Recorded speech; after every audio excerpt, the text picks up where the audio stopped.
दोस्तों नमस्कार। मेरा नाम है अनूप आकाश वर्मा और आप देख रहे हैं द रिपोर्टर हिंदी।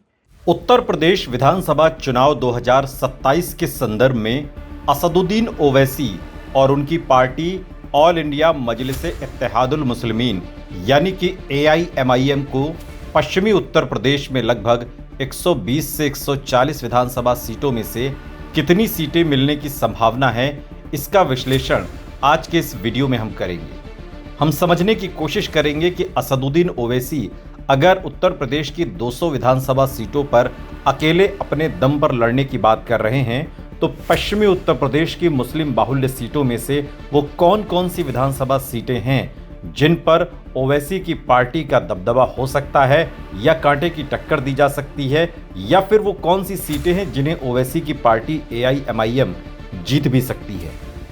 सबसे पहले तो ये समझना जरूरी है कि ये इलाका सामाजिक रूप से दलित प्लस मुस्लिम प्लस कुछ OBC समीकरण का केंद्र है और यही AIMIM की राजनीति का मुख्य आधार भी है, क्योंकि पार्टी खुद को पिछड़ा दलित मुस्लिम PDM गठजोड़ के रूप में प्रस्तुत करने की कोशिश कर रही है। पश्चिमी यूपी में करीब 40 से 50 ऐसी विधानसभा सीटें मानी जाती हैं जहां मुस्लिम वोट 30% से अधिक है और लगभग 10 से 15 विधानसभा सीटें तो ऐसी हैं जहां मुस्लिम आबादी 50% तक पहुंचती है। यही सीटें AIMIM के लिए कोर टारगेट जोन बनती हैं। लेकिन 2022 के विधानसभा चुनाव और पंचायत चुनावों के अनुभवों से ये साफ है कि AIMIM अभी तक यूपी में संगठनात्मक रूप से कमजोर रही है और उसे वोट तो मिलता है लेकिन सीट में वोट कन्वर्ट नहीं होता।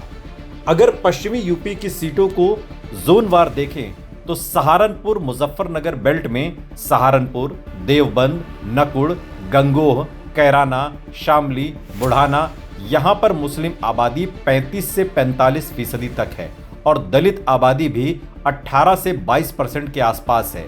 यहाँ पर AIMIM को त्रिकोणीय मुकाबले में 8 से 12% वोट शेयर मिल सकता है, लेकिन जीत के लिए 30 से 35% वोट चाहिए।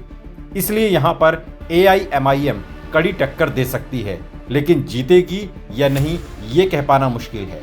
दूसरी ओर मेरठ, बागपत, गाजियाबाद बेल्ट, जहां Meerut city, Meerut cantt, Sardhana, Lisari gate इलाका, लोनी, मुरादनगर, यहां पर शहरी मुस्लिम वोट तो है लेकिन ध्रुवीकरण के कारण बीजेपी को लाभ मिलता है। इसलिए यहां AIMIM की भूमिका वोट कटवा या प्रभाव डालने वाली ज्यादा हो सकती है।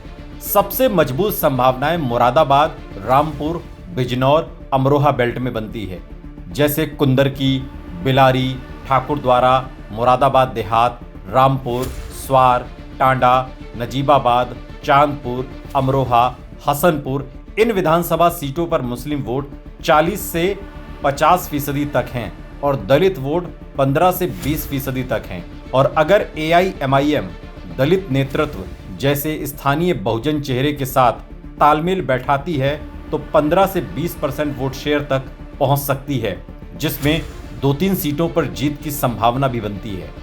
इसी तरह बरेली, पीलीभीत, शाहजहांपुर बेल्ट में भोजीपुरा, नवाबगंज, फतेहगंज, बहेड़ी जैसी सीटों पर AIMIM को सीमित प्रभाव मिल सकता है, लेकिन यहाँ BSP और समाजवादी पार्टी मजबूत आधार होने से AIMIM के लिए जीत मुश्किल है। वहीं अलीगढ़, हाथरस, कासगंज बेल्ट में कोल, खैर, अतरौली, सिकंदराबाद जैसी विधानसभा सीटों पर मुस्लिम वोट 20 से 30% के बीच है। इसलिए यहाँ पर AIMIM किंग मेकर की भूमिका निभा सकती है, लेकिन खुद कितनी सीटें निकालेगी ये उसकी मेहनत पर निर्भर करता है। आगरा अलीगढ़ डिवीजन में फतेहपुर सीकरी, खैरागढ़, आगरा कैंट जैसी सीटों पर दलित वोट ज्यादा हैं लेकिन मुस्लिम वोट कम हैं, इसलिए AIMIM के लिए ये क्षेत्र प्राथमिक नहीं है। अब अगर संभावित जीत का आकलन करें तो अगर AIMIM अकेले पड़ती है बिना समाजवादी पार्टी, बहुजन समाज पार्टी या किसी बड़े गठबंधन के, तो पश्चिमी यूपी की 120 से 140 विधानसभा सीटों में से उसकी वास्तविक जीत की संभावना तकरीबन 10 से 15 विधानसभा सीटों के बीच मानी जा सकती है। जबकि 10 से 12 ऐसी सीटें हैं जहां पर डिसाइसिव वोट शेयर लेकर परिणाम को प्रभावित कर सकती है। इसका कारण यह है कि AIMIM का वोट बेस कंसंट्रेटेड जरूर है लेकिन ट्रांसफरेबल नहीं है, यानी मुस्लिम वोट पूरी तरह एकजुट होकर AIMIM को नहीं जाता बल्कि समाजवादी पार्टी और बहुजन समाज पार्टी और कांग्रेस में भी बंटता है। AIMIM जिन सीटों पर कड़ी टक्कर दे सकती है उनमें कुंदरकी, बेलारी, ठाकुरद्वारा, मुरादाबाद देहात, रामपुर, स्वार, टांडा, नजीबाबाद, चांदपुर, अमरोहा, हसनपुर, सहारनपुर शहर, देवबंद, कैराना, शामली, ये वो विधानसभा सीटें हैं जहां पर AIMIM कड़ी टक्कर देगी, क्योंकि यहां पर मुस्लिम प्लस दलित प्लस पिछड़ा समीकरण बन सकता है। लेकिन इन सीटों पर जीत तभी संभव है जब समाजवादी पार्टी और बहुजन समाज पार्टी का वोट बंटे और AIMIM को 25 से 30% अधिक वोट मिले। राजनीतिक रूप से AIMIM की सबसे बड़ी ताकत पहचान की राजनीति है, यानी वो खुद को मुस्लिम और हाशिए के समुदायों की आवाज के रूप में प्रस्तुत करती है। लेकिन उसकी सबसे बड़ी कमजोरी संगठन और स्थानीय नेतृत्व की कमी है, जो यूपी जैसे बड़े राज्य में चुनाव जीतने के लिए जरूरी है। पश्चिमी उत्तर प्रदेश में AIMIM का प्रभाव 2027 में बढ़ सकता है, खासकर दलित मुस्लिम समीकरण के कारण। लेकिन अगर पार्टी अकेले चुनाव लड़ती है तो वो किंग मेकर या वोट डिवाइडर की भूमिका में ज्यादा दिखेगी, न कि बड़े पैमाने पर सीट जीतने वाली पार्टी के रूप में।